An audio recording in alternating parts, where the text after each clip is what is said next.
Hi, it's Luminara with tips 5 and 6 for you. And these are about diet.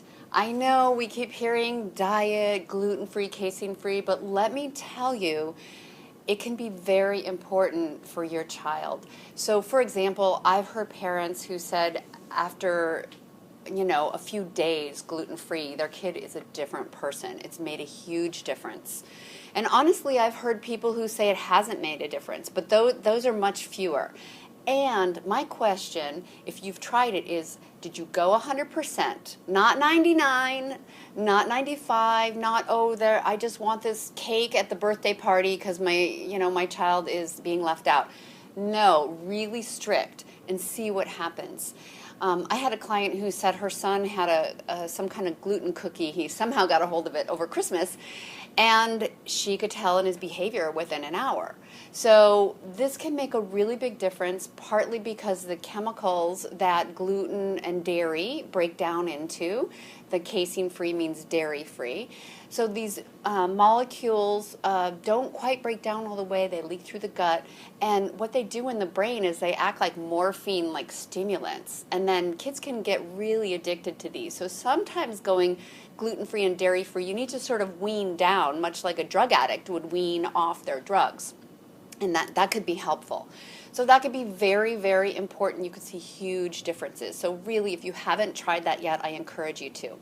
And the second thing is to go organic and, of course, non-GMO, which is genetically modified organisms, food made with those.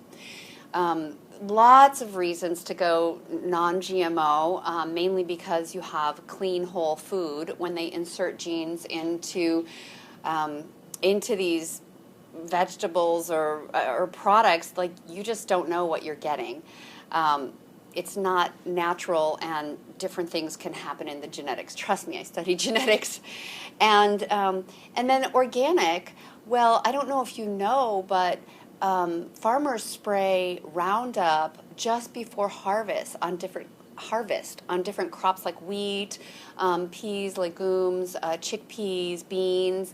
It's starting to be a more and more common practice. So you're getting a fresh dose of pesticide on those. So if your child is at all sensitive to glyphosate, and I think we all are because it does about 200 nasty things in the body, you can mostly avoid that by going organic. Even some organic is showing up with traces of glyphosate, which is what's in Roundup.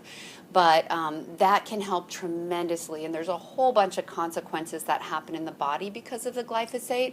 But if you just go clean, no pesticides, no herbicides, so that's all organic, and then also gluten-free, dairy-free, try those too. They've even made a movie about it. It's called Secret Ingredients.